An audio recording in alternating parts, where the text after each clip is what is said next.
Boa noite, a gente começa hoje o capítulo 6, que é o último capítulo da segunda avaliação. Aplicações de integração. Então, a primeira vai ser aplicada nas áreas entre as curvas, né? Então, vamos considerar que a gente tem uma região S que se encontra entre duas curvas, igual a gente está vendo aqui. Uma certa curva que está em y igual a f de x, então a gente tem essa função que está em rosa, e y igual a g de x, que seria essa curva, né, que está em azul. E aí a gente queria saber, né, entre, né, as retas verticais x igual a que essa você está conseguindo ver o mouse ou vocês querem que eu rabisque o slide? Ou tá dando para ver? Se pudesse rabiscar, seria ótimo. Tá, eu vou rabiscar aqui então. Aí, isso. Então tá aqui as duas assíntotas verticais, né? Em x igual a e x igual a b, né? E a gente tem que f e g tem que ser contínuas, né? Dentro desse intervalo, ambas são, né? E a função f de x é maior ou igual a g de x em todos os pontos, dentro desse intervalo de A até B. Né? Lógico que acima de B aqui elas invertem, mas dentro desse intervalo isso acontece. Então, essa região S que está entre as curvas seria a área que poderia ser calculada entre essas funções. Então, a primeira ideia seria dividir essa área S em N faixas de larguras iguais, então aproximar essa última faixa por um retângulo ΔX, que tem uma altura que vai ser a diferença entre a altura das funções. Então a gente pode pegar todos os pontos amostrais do lado da direita e fazer aquela mesma ideia que a gente fez com a função de segundo grau, que é diminuir depois esse intervalo ΔX.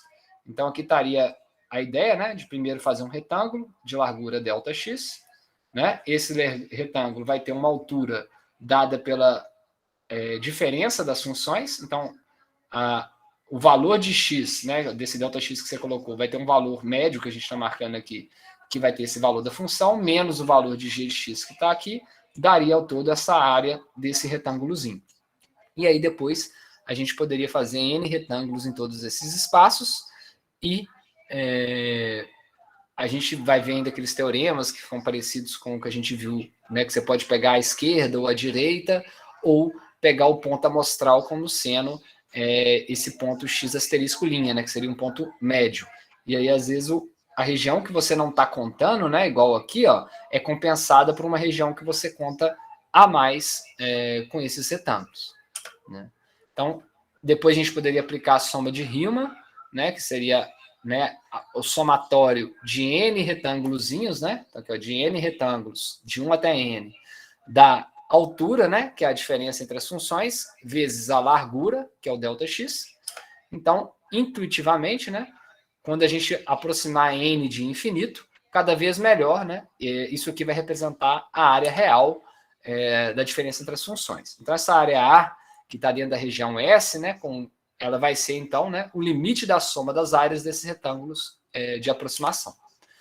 Então, a área entre as curvas é o limite quando n tende ao infinito do somatório, né, de retângulozinhos bem fininhos, né, com ΔX muito pequeno, e aqui seria a altura e a base desses retângulos. Né? Então, esse limite, né, que está descrito, né, por 1, né, ele, assim como a integral definida de f menos g, a gente poderia escrever, né, em vez de escrever como limite, porque o limite foi a forma que a gente viu, de uma forma de representar a soma dessas áreas, mas depois que nós chegamos a evoluir para o teorema fundamental do cálculo, que já transforma essa área, né, na integral definida entre as extremidades A e B. Então, a área A dessa região limitada pelas duas curvas, né, de f e g, entre as retas x igual a x igual a b, supondo f sendo superior, né, em valor a g no intervalo entre A e B estudado, no intervalo fechado, né, vai ser a mesma coisa a gente calcular essa integral.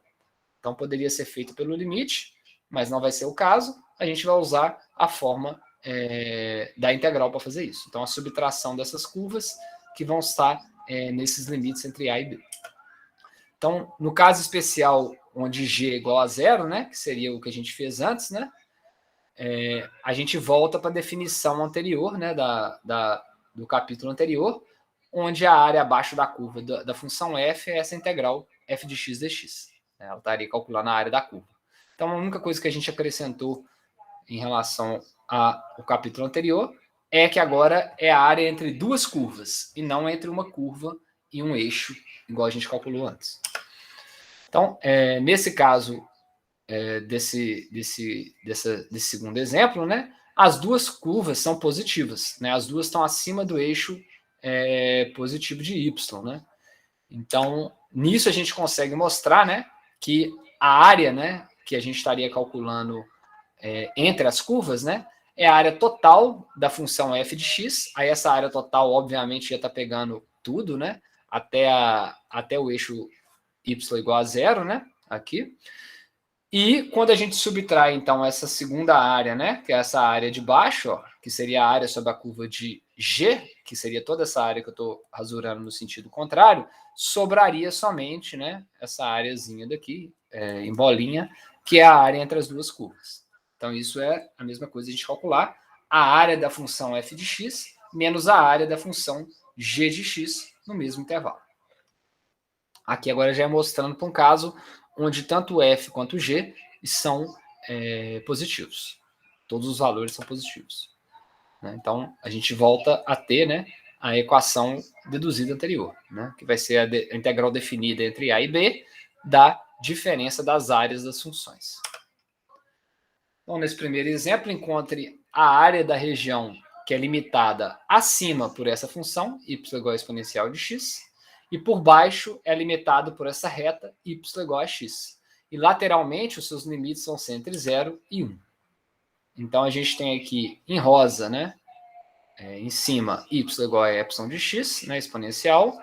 Em azul, a função de primeiro grau, y igual a x, né, que é essa reta azul. E aí a gente queria calcular qual que é o valor dessa área entre as duas curvas, entre 0 e 1. Né? Então, a gente vê que a curva limitante superior é essa, e a curva limitante inferior é essa de baixo, y igual a x. Tá? Então, a gente pode usar aquela área 2, né, a fórmula da área 2 pela integral, usando essas funções f de g, f de x e g de x, e os limites superiores e inferiores. Então, vai ser igual, a área entre a curva vai ser a integral de 0 a 1, da função superior menos a função, então aqui é a função superior, menos a função inferior. A integral de epsilon de x é o próprio epsilon de x, a integral de x é meio de x ao quadrado. Se vocês tiverem dúvida nessa integral, vocês me falam que a gente resolve, mas é só imaginar que a derivada dessa função volta à função ser x, e aqui estaria entre os limites superior e inferior. Então, ele é o limite superior, né? Aí ficaria e elevado a 1 menos meio, menos o limite inferior, que é 0. Então, e elevado a 0 é 1, com menos aqui ficou menos 1. E aqui com x substituindo 0, dá 0. Então, a área, né, entre as curvas f e g vale exponencial menos 1,5. Né? Lógico que o valor de exponencial teria que olhar lá, acho que é 2, alguma coisa, então aqui estaria no final em área, tá? Em metro quadrado, que estaria aqui. Então, na figura 4, a gente desenha um retângulo aproximado, né? Mostrando a largura ΔX, que lembra aquele procedimento na qual a área é definida, que a gente fez pelos limites, né? Que era fazendo os quadradinhos. Mas, em geral, quando a gente for determinar a integral de uma área, o ideal é a gente fazer um esboço, pelo menos, das curvas superiores e inferiores, para a gente ter uma noção, primeiro, né, qual que é superior, qual que é inferior, e como que vai se comportar essa função nesse caminho. Né? Igual está sendo representado aqui, né, na figura 5. Né? Então, a área de um retângulo típico, né, vai ser o quê? Igual a gente está mostrando aqui, ó, nesse gráfico anterior, é a altura. Então, aqui é a diferença de altura, né? Entre essa função superior e a inferior, vezes a largura. Então, é base vezes altura. Né? Então, a área de um retângulo é base vezes altura. A base é ΔX aqui, né? A base é o ΔX e aqui é a altura. Então, a nossa equação, que era o limite, calculando a soma desses retângulos com base e altura, é igual você calcular a integral né, da função da diferença da altura ao longo de dx. Então, isso aqui está, a integral, né, está, então, resumindo o procedimento dessa soma, né, fazendo ela contínua. Né? Então, vamos observar na figura 5 aqui, que o limite esquerdo, né, se reduz a um ponto, enquanto a figura 3, o limite direito é o que se reduz a um ponto. Né? Aqui, então, é só para mostrar que nesse daqui, o limite esquerdo, né, a gente tem um ponto, né, e aqui a gente tem uma altura mesmo, então, ou seja, aqui não tem a contribuição da área, que vai ser, né, a diferença de altura é zero, né, então não vai ter contribuição da área nesse ponto, e aqui só para ilustrar, né, nessa extremidade de cá, que reduz a um ponto. E quando a gente vai encontrar a área entre duas curvas, né, que oscilam, né? Então, igual está aqui, né, durante o intervalo, você não tem uma função que seja superior em todos os momentos. Então, aqui, S1, a curva y igual a g de x. Agora eu já não sei aqui, porque ficou meio esquisita a representação dele. Mas parece que a rosa é a f de x e a azul, né, seria a g de x. Então, a gente está vendo que, ora, a função a rosa ela é superior e vai ter uma certa área, e ora ela é inferior e teria uma outra área com sinal oposto. Eu falo assim, se a gente fosse fazer a superior a menos a inferior, algum momento vai dar um valor negativo. Tá? Então, quando a gente tem que a função f de x é maior do que g de x só para alguns valores de x, mas para outros ela é menor, igual é o caso aqui da área S2, então a gente vai dividir em áreas, né, inicialmente, e aí a gente vai fazer a soma dessas áreas, né, considerando as regiões menores também. Né?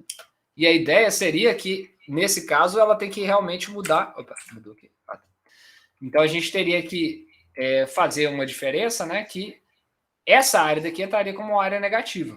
Então, se a gente fosse calcular, né, o módulo, que é a diferença das áreas, não importando se uma é inferior à outra ou não, a gente poderia reescrever para calcular essa integral, né? Em termos do que sempre teria que ter uma área positiva, né?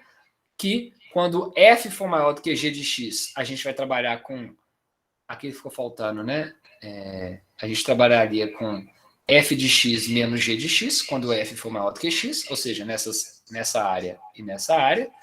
E quando g de x for maior do que f de x, que é essa área de cá, a gente inverteria o sentido das funções para também ter uma área positiva. E aí, no final, a gente não teria esse problema de ter uma contribuição menor. Né? Porque se o problema quer saber a diferença das áreas, ele não quer que entre uma área negativa que vai diminuir a contribuição da área total.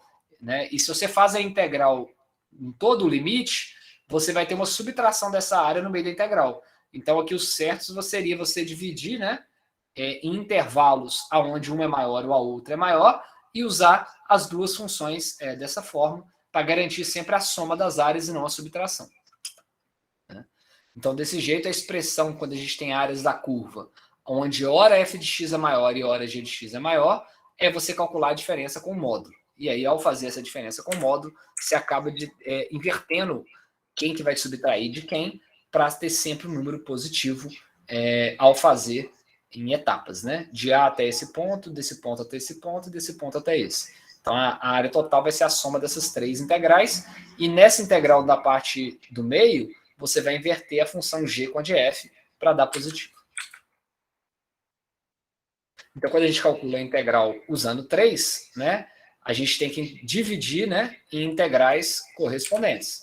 Então, vamos fazer esse exemplo. Encontra a área da região delimitada pelas curvas y igual a seno de x e y igual a cosseno de x. Né? Ambas, ele quer saber entre 0 e π. Então, a gente analisando o desenho, né, que tem aqui, então aqui está x cosseno, y igual a seno. A gente vê que tem uma região que o cosseno, né, o rosa, ele é superior à função, e tem uma função que ele é inferior. Então, se a gente está calculando, a gente está interessado na área entre as curvas, né, a gente quer que essa área contribua, né, somando essas duas contribuições. Então, eu posso dividir meu problema em até π sobre 4. Aí, então, eu vou fazer aqui a diferença, que é cosseno menos seno de 0 a π sobre 4, e de π sobre 4 a π sobre 2, eu vou fazer seno menos cosseno. né? Então, a ideia seria fazer essa análise. Então, o módulo, né, para calcular a área de 0 até π sobre 2, para eu ter somente a contribuição positiva, eu vou dividir em área 1 e área 2, onde a área 1 vai ser cosseno menos seno, para dar uma área positiva, e a área 2 vai ser de seno até cosseno, para também dar uma área positiva. Então, de 0 a π sobre 4 e de π sobre 4 a π sobre 2. Igual eu comentei aqui, ó, de 0 até π sobre 4, né, vai ser cosseno de x menos seno de x, para contribuir para a área positiva, e de π sobre 4 a π sobre 2 vai ser seno de x menos cosseno de x. Tá? Que é o que está escrito aqui, seno menos cosseno. E aí a gente encontra, né, então, fazendo a integral, né, a integral de cosseno é seno, do menos seno é mais cosseno, e substituindo os intervalos de integração, né, π sobre 4 a 0, então aqui primeiro substituo o limite superior, então fica seno de 45, que é a raiz de 2 sobre 2, mais cosseno de 45, que também é 1 sobre raiz de 2, menos seno de 0, que é 0, menos cosseno de 0, que é 1. Né? Da mesma forma, aplicando para esse outro limite, dá isso, e somando as contribuições, a gente encontra que a área total é aí 2 raiz de 2 menos 2. Então, nesse exemplo, a gente também poderia economizar tempo usando simetria. Como ela é simétrica em π sobre 4, né, se a gente analisar, né, esse lado é simétrico a esse lado, a gente poderia calcular só a metade e multiplicar por 2. Então, a área total seria 2 vezes a área 1, e aí faria a conta uma vez só, de 0 a π sobre 4, só pegando a primeira função quando o cosseno é superior ao seno. Então, algumas regiões são bem mais tratadas, considerando x, né, como uma função de y. Então, dependendo da função, você não necessariamente quer calcular a área entre duas funções que estão descritas em relação a y. Elas podem estar descritas em relação a x. Aí o processo é a mesma coisa. Agora, os limites de integração é entre y igual a d e y igual a c, que seriam as assíntotas horizontais, e a sua função x de g de y e x de f de y, que vão ser os limites laterais, né? Lateral esquerdo e lateral direito. E, de qualquer forma, a forma de calcular a integral é a mesma. Só que agora a gente vai calcular a sua distribuição de f ao longo de y e não ao longo de x. Então, modificou-se, né, a nossa variável independente, que agora é o y. Então, da mesma forma, né, se a gente quer encontrar, né, então a gente teria x, que ele chama aqui, né, deve ser de right e left, né? Então a gente tem o xr, que é o da direita, que é um valor positivo, né, um valor de x maior do que o de x à esquerda. Então, se eu faço x à direita menos x à esquerda para ter essa largura, ela vai ser uma largura positiva, e a altura que é sempre positiva, então a gente vai ter uma área positiva fazendo com essa equação.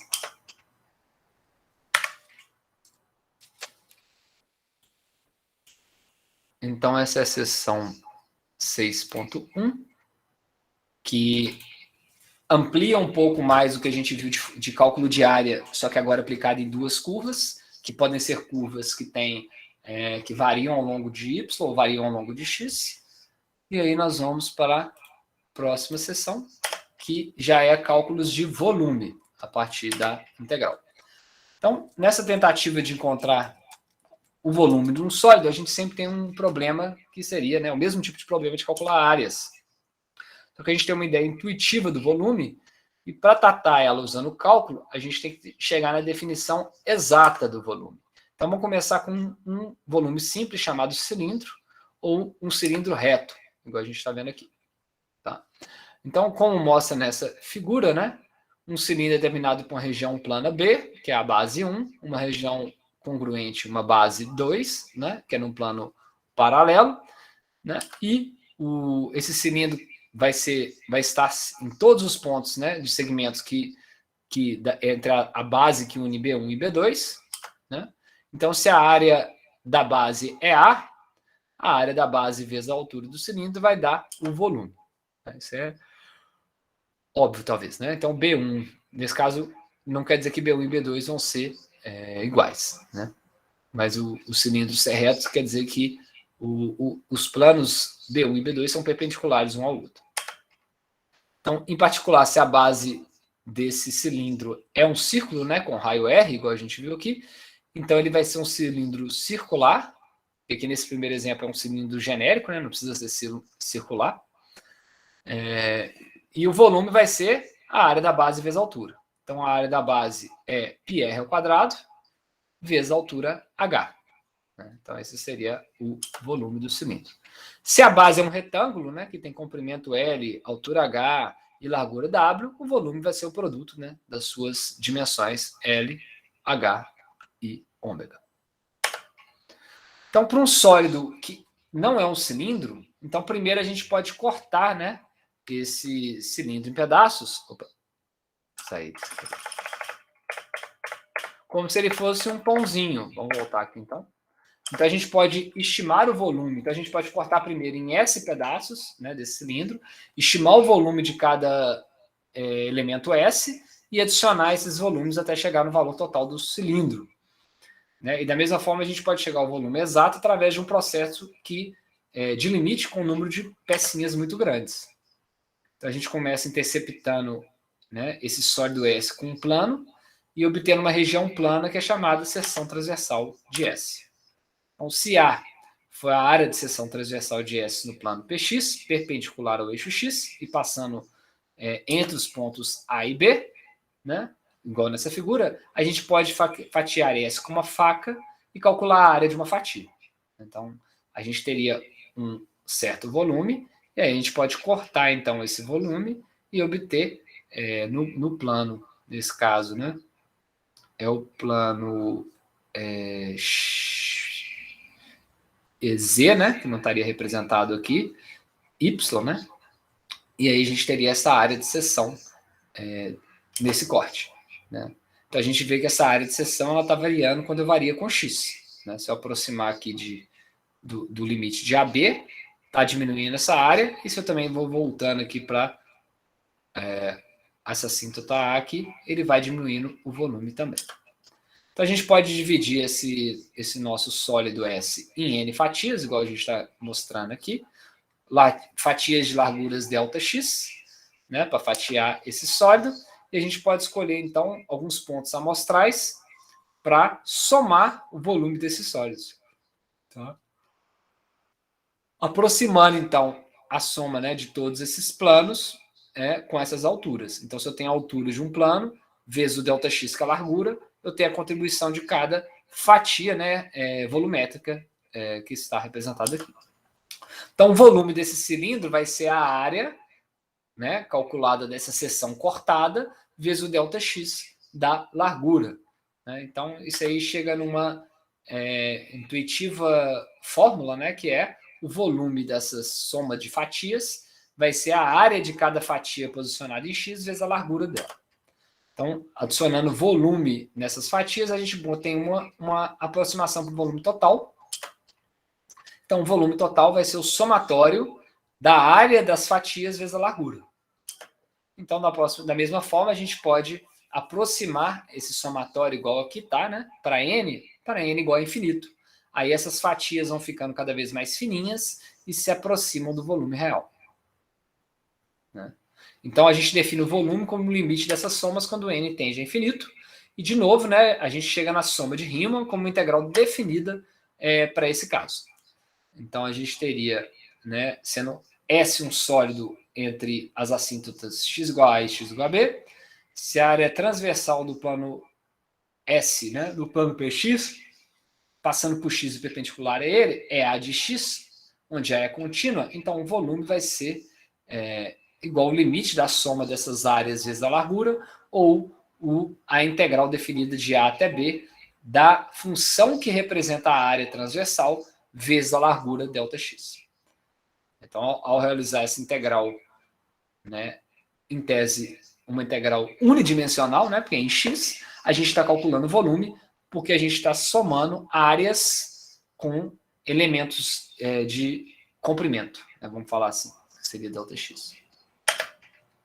Então, quando a gente usa essa fórmula para calcular o volume, né, a gente lembra que a área A, né, de x é uma área de seção transversal móvel, que é obtido pelas fatias que a gente fez em x.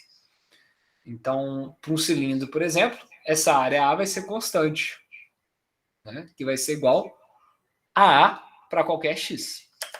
Então, na hora que a gente fosse calcular a área de um cilindro regular, né, que teria essa área constante, nós vamos encontrar que esse volume é integral nos limites de AB de A dx, como A é constante sai da integral, fica a integral de dx, que é, no final, a largura ou a altura desse cilindro.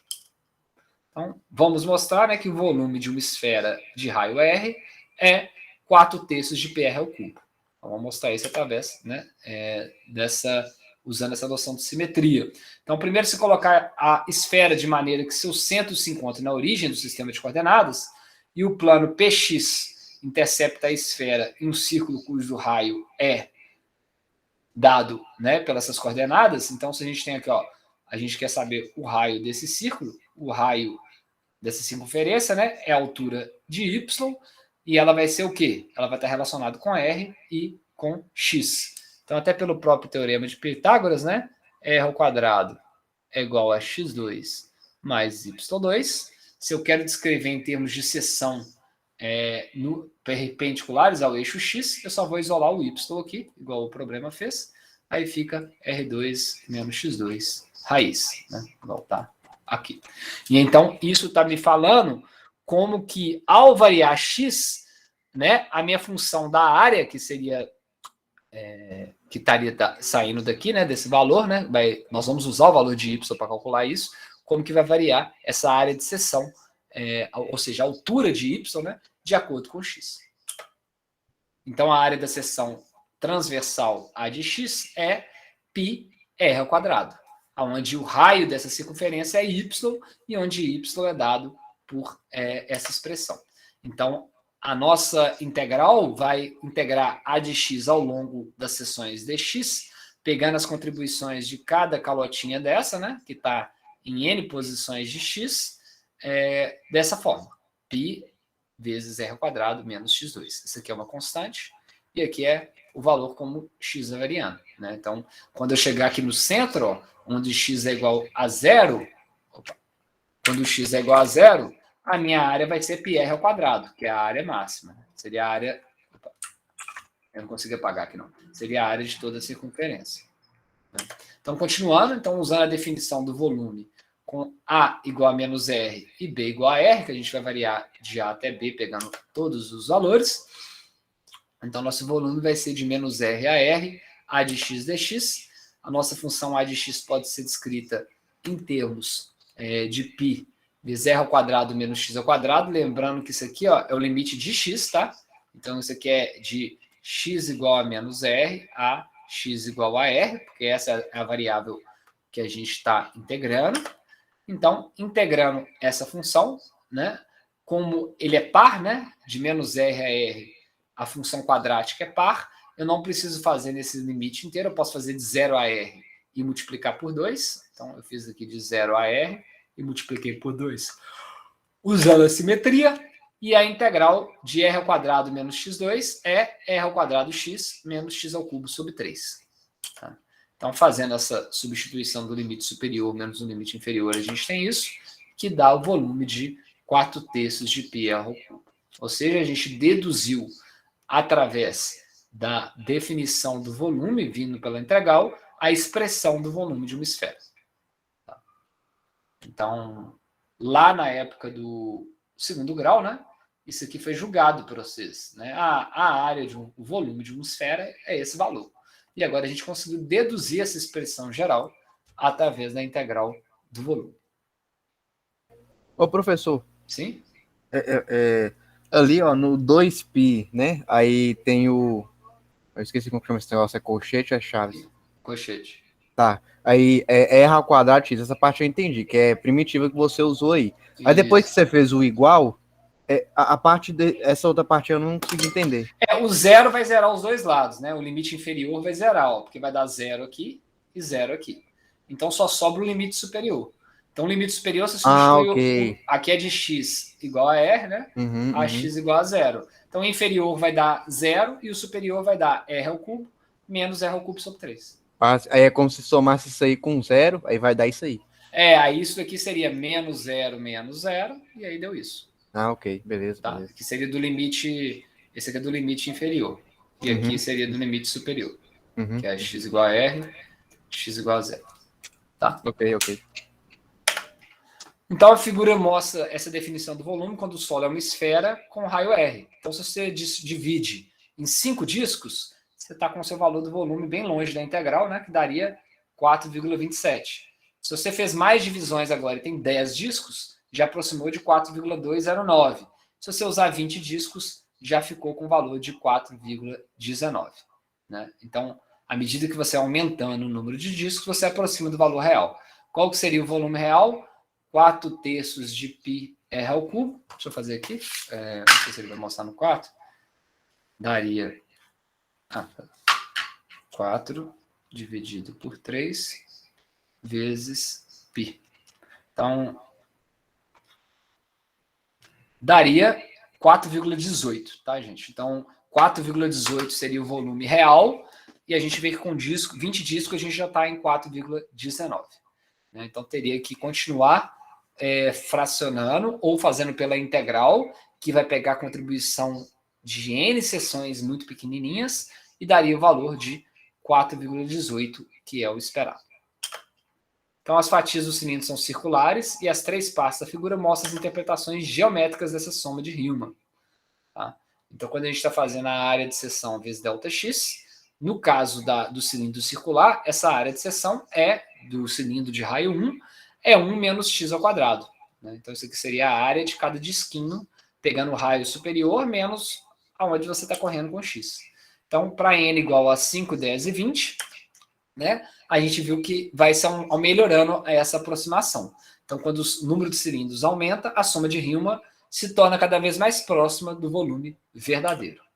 Então, outros sólidos, né, todos esses sólidos, né, podem ser chamados também de sólidos de revolução, alguns sólidos, porque eles podem ser obtidos rotacionando, né, uma certa área em torno de um eixo.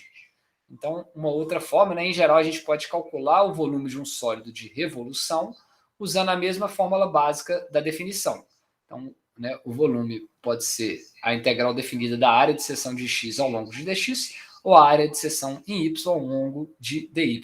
Nesse caso, a gente vai pegar a seção transversal na direção de x ou na direção de y por uma das maneiras.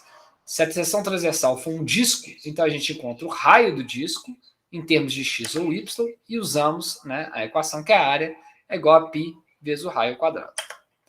Então, se essa seção reta transversal for uma arruela, nesse caso, né, igual está mostrado aqui nessa figura direita, a gente vai ter um raio externo e um raio interno.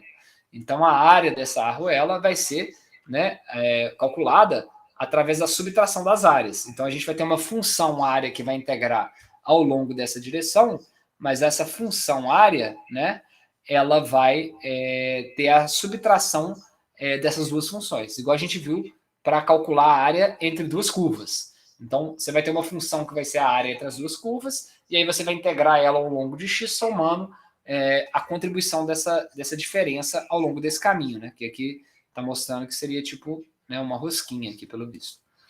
Uma outra forma que também seria de gerar esse sólido seria achar a área entre as duas superfícies e fazer uma rotação, né, delas. Então, uma forma seria calculando a área do raio interno e do raio externo, que é o que está na direita, e a outra forma seria calculando o raio interno e o raio externo e fazendo essa revolução, né, igual está aqui, né, de θ, desses dois raios em torno desse eixo. E aí também formaria o nosso, nesse caso, seria o volume que está entre as duas superfícies.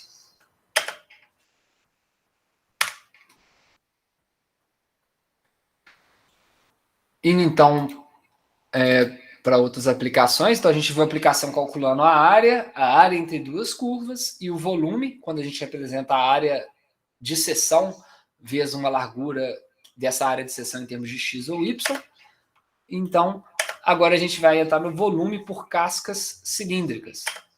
Então, a gente vai considerar o mesmo problema do volume sólido, que foi obtido pela rotação do eixo y, numa certa região delimitada. Então, se a gente pega então, uma região y, né, uma função y, que é 2x ao quadrado menos x ao cubo, que seria essa curva superior, e eu estou pegando uma outra função que é y igual a 0, que é essa de cá, né? E eu faço a rotação dessa minha função em torno do meu eixo y, né? A gente vai obter uma arruela.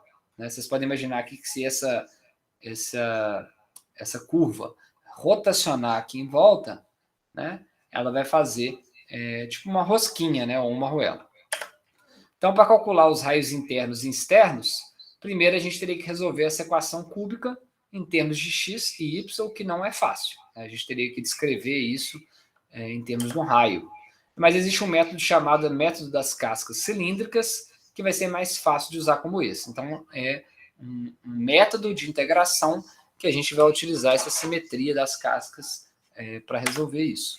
Então, nesse método, a gente pode ver aqui, nós estamos descrevendo, por exemplo, esse cilindro, né, através dos raios R1 e R2, que é o raio externo e o raio interno. Então, a gente sabe que o volume total desse cilindro, ele vai ser, se a gente fosse calcular, né, seria esse ΔR vezes H, né, ou nós poderíamos calcular a seção, né, de um retângulo desse, que é ΔR vezes H, e fazer a revolução em 2π. Né? Então, se a gente calculasse essa área multiplicado por 2π, a gente teria a contribuição de todo esse volume também. Então, o volume V é calculado subtraindo o volume V1 do cilindro interno a partir do volume V2 do cilindro externo. Então, você pode também calcular o sólido inteiro externo, o sólido inteiro interno e subtrair os dois volumes para encontrar o volume da rosquinha, ou desse cilindro, da casca. Então, o volume que a gente quereria, né, seria o volume externo menos o interno, ou seja, com raio externo 2 menos o volume com raio 1. Então, a gente teria uma equação desse tipo. Né? Agora, a gente poderia descrever R2 e R1 através desse produtos aqui. Né? Então, está só abrindo em R2 mais R1 vezes R2 menos R1. E aí, poderíamos reescrever essa equação, se quiséssemos, né? Dessa forma que está aqui. Então, ele seria 2π, ou seja, olha para você ver que interessante, ele é 2π vezes o valor médio dos raios menos a diferença dos raios vezes a altura. Né? Então, a gente chegaria, né, nessa expressão do jeito que foi escrita aqui. Então, a ideia base é a gente vir da subtração dos volumes, mas reescrever essa expressão de uma forma que a gente possa integrar fazendo a revolução. Então, dessa... Deixa eu pegar aqui, né? Melhor. Dessa parte para cá, a gente só abriu, né, essa função r² nisso, e daqui para cá, a gente só está transformando ela de uma forma que a gente consiga entender melhor. Então, a gente multiplicou por 2π, por 2, e dividiu por 2, eu não fiz nada, e eu só reescrevi, então, colocando R2 mais 1 nessa primeira parte, e R2 menos R1 atrás. Então, eu posso continuar reescrevendo isso daqui como o quê? Né? Esse R2 menos R1 é a largura, ou a espessura da casca. E meio de R2 mais R1 é o raio médio. Então, a gente pode escrever o nosso volume em termos da nossa revolução, né? Como sendo, nesse caso, então, 2πrh vezes ΔR, né? Onde ΔR ficou sendo R2 menos R1, da expressão anterior, e R ficou sendo o raio médio de R2 mais R1 sobre 2. Tá? Então, todo mundo consegue ver que a gente partiu da diferença dos volumes e, utilizando essa nomenclatura de ΔR e H que tem aqui, e R sendo o valor médio entre R1 e R2, a gente chegou numa expressão de descrever o volume desse cilindro. Então, ele é circunferência vezes altura vezes espessura. Ou seja, aqui seria a circunferência, até o R, aqui seria a altura e aqui seria a espessura. Então, vamos agora considerar o sólido obtido pela rotação, né, dessa função, delimitada por f de x e 0, em torno do eixo y. Né? E aí ela formaria, né, esse sólido de revolução que a gente está vendo aqui. Então, a gente pode dividir, né, esse intervalo de A até B em n subintervalos de x, que são de mesma largura ΔX, e considerar o valor médio desse enésimo subintervalo como sendo, né, os pontos do centro desses retângulos, né? Então aqui teria, vou fazer aqui melhor, né? N retângulos aqui, né? De tamanho ΔX igual, e a gente poderia pegar, né, o valor médio desses pontos aqui, se a gente fosse calcular na mão, né? Mas na prática a gente vai fazer através da integral, né? Então aqui a gente está mostrando que esse retângulo, por exemplo, de base, que vai ter essa diferença entre xi e x1 menos i, né, que seria a largura dele, aqui seria o valor médio do nosso raio, né? Então, essa casca cilíndrica que a gente fosse calcular, ela vai ser, né, no final, né, ela vai ter, né, essa espessura, e aí para calcular um volume, vamos falar assim, né? Então aqui ele está mostrando nesse gráfico, nesse primeiro gráfico, qual que é o volume cilíndrico somente desse retângulo, ó, desse retângulozinho daqui. Na hora que eu for somando N retângulos, né, igual está demonstrando aqui, eu teria para um ΔX muito grande, essa curvatura do meu sólido aqui seria um pouquinho mal representada por esses degraus, né? Que igual a gente está vendo aqui. Mas na hora que eu fizesse ΔX muito pequeno, eu já aproximaria da curva real. E qual que é o volume desse sólido? Vamos tentar ver aqui, ó. Então ele vai ser a circunferência, 2πxi, ou seja, qual que é o volume de um sólido desse só aqui. Então, aqui seria o cálculo desse sólido VI. E aqui eu teria, né, um V1, um V2, um V3, até o Vn. Né? E aqui seria sólido somente de um VI. Então, qual que é o volume elementar, né, de um elemento de uma seção aqui? Vai ser 2πxi, que é essa circunferência média, né, desse volume, vezes a altura da função, que é a altura da função no valor médio desse ponto de cá, vezes a largura. Né? Ou seja, largura, a altura vezes a largura, eu tenho qual? A seção desse retângulo aqui. Ó. Quando eu multiplico ele por 2πr, eu estou fazendo a revolução desse sólido. Tá? Então, uma aproximação para o volume F, para o volume desse nosso sólido, né, vai dado pela soma dos volumes das cascas. Então, a gente viu que a gente vai ter que somar N cascas com 2π. Então, eu estou pegando essa área e fazendo a revolução dela. Né? Então, essa aproximação vai ficar cada vez melhor quando o N tende a infinito, e aí a gente chega no valor calculado pela integral. Então, o nosso volume do sólido entre A e B vai ser um sólido cilíndrico, tá, gente? Vai ser 2πx vezes a f de x dx. Então, aqui seria as nossas áreas de seção elementares. Então, a área de seção elementar, que vão estar sendo multiplicadas por esse perímetro. Então, para cada valor de ΔX, né, para cada posição de x que eu tenho, eu estou calculando o volume elementar e somando esses volumes elementares de A até B para dar o meu volume final. Então, essa definição parece ser plausível, né? Então, para calcular o sólido da figura 3, vamos voltar lá para vocês lembrarem, que é a figura, por exemplo, né, dessa função de vai ser um sólido em revolução, né? A gente faz a rotação em torno do eixo y da região sobre a curva y igual a f de x de A até B. E para fazer isso, basta eu aplicar que é 2πx, né? Que seria essa circunferência do valor médio de x, vezes a altura da função, vezes a sua largura infinitesimal. Então, vamos tentar ver isso daqui, né, volumetricamente, né? Então, a melhor maneira de lembrar dessa fórmula, né, que é 2πx vezes f de x vezes dx, é pensar nessa casca cilíndrica cortada e achatada como se fosse um retângulo. Né? Então, o que a gente pode ver pela comparação? Né? O nosso comprimento é o 2πx, né? O comprimento dessa circunferência de tamanho x médio, né? Igual está aqui. A altura é f de x, que é o valor da função nesse valor médio de x, e a espessura é o ΔX, né? Que nesse caso é o nosso dx. Então, isso está dando um volume, né? Desse cilindro em revolução, que é como se a gente estivesse abrindo ele aqui. Então, esse tipo de argumento vai ser útil em outras situações, quando a gente girar em torno de outras letas, além do eixo y.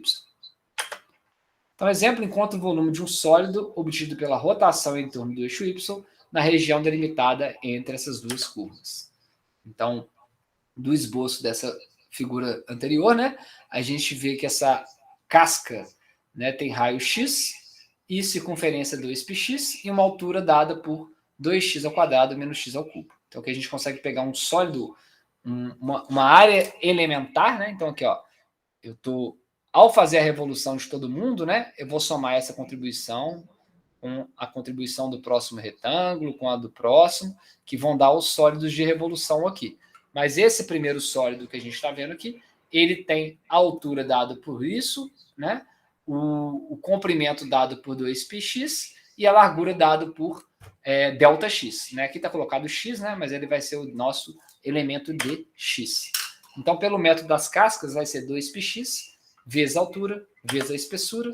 Então, a gente teria que fazer entre 0 e 2 essa integral. É uma integral simples, né, de fazer, porque é a integral de x ao cubo menos 4x à quarta, que daria meio de x à quarta menos 1/5 de x à quinta, entre 0 e 2. Substituindo só o limite superior, porque o inferior vai dar 0, a gente encontra que o valor do volume daquela casca, dessa função, né, é 16/5 de π.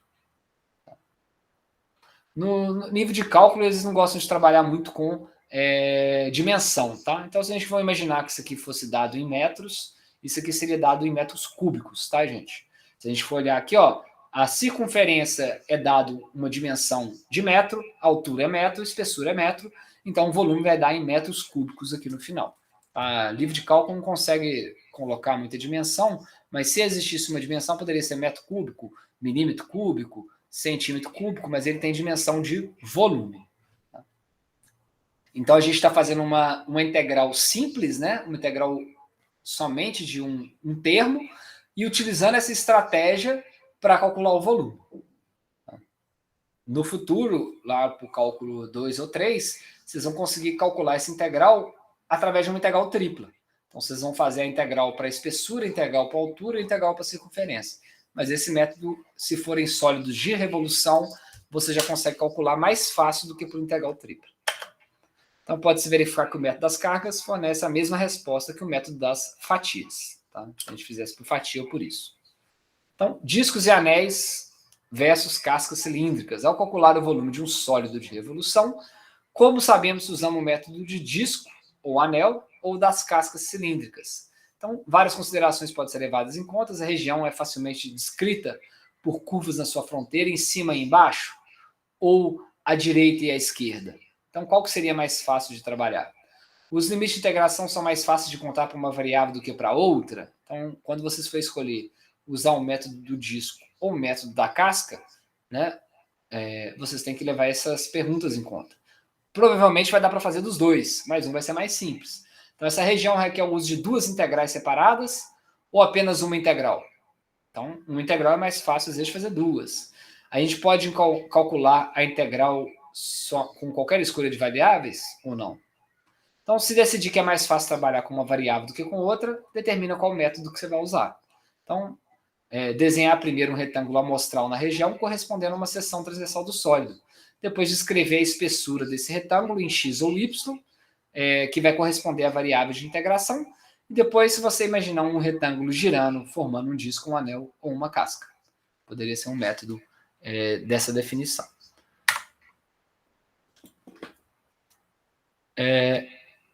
Então, acho que eu vou parar por aqui, para não ficar muito material. Poderia até acabar, eu acho, talvez, com o capítulo inteiro, mas eu acho que eu vou terminar por aqui. Vocês vão ter tempo ainda para ler as sessões. Talvez tenha mais algum exemplo que não tenha sido abordado aqui. E aí eu vou ver se eu passo essa lista de exercícios para vocês trabalharem já essa semana, para a semana que vem. Alguma dúvida? Não, professor, eu queria que você fizesse uma primitiva de um número que eu tô com muita dúvida. Tem como? É rapidinho. Seria 1 sobre 3 T3. Peraí só um minuto aqui. Deixa eu ver se eu abro o Jamboard aqui.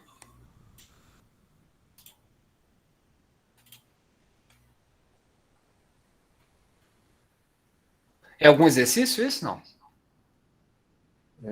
Pode ser também, mas é mais uma dúvida minha. É que agora eu não tô lembrado, mas eu acho que pode ser, né? É na integral isso? Isso que eu não entendi. Qual que é a função? Y igual a... Não, pessoal, é 1 sobre 3 T3. T ao cubo? Mas lá perto do 1 lá. Sim. Não, professor, o T3 é ali do lado do 1. Aí, Sim. Sim. não, o T3 é lá do lado do 1. T ao cubo sobre 3. Porque teria um ali, mas pode deixar. É por causa que no livro fica usando um, eu não sei também, eu não entendi porque que eles usam, eu falei Isso? que é isso. Como que faz a primitiva desse negócio aí? Então essa aqui seria uma função qualquer, né? Y de t, que é igual a isso, né? Então a primitiva... Mas não precisa ligar para função não, só quer que faça a primitiva disso aqui. Eu quero saber, como que faz? Então, a ideia da primitiva, né, que a gente viu, seria aquela mesma ideia da integral, da derivada, né, para integral, se você tem uma função e você integra ela, né, ou deriva, você volta para a sua primitiva. Né? Ok. Então, a equação que a gente viu para polinômios de uma forma geral, né, era x, por exemplo, para encontrar a derivada, era x elevado a n mais 1 sobre x, sobre n mais 1, né? Isso. Então, qual que seria o número que gerou, né, essa equação de K? Né? Então, no caso aqui seria T, né?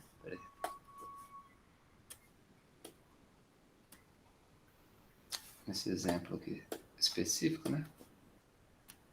Isso seria o valor de T. Então, só você imaginar, né? Quem foi o cara que somou aqui para dar 3 em cima e 3 embaixo? Seria 2. Né? Então, seria T ao quadrado sobre 2. Né? Não, deixa eu só confirmar aqui. Aí caiu 2. Não, aí seria 6, né? Sobre 6, né? Nesse caso. E esse daqui vai te ajudar a representar somente essa função, né? O que vai sobrar aqui seria o 2, né? Então, se eu derivar essa função daqui, vai cair o 2 e ele vai virar... não, vai 1 a mais, desculpa. Até a quarta sobre 4. Né? Deixa eu apagar aqui.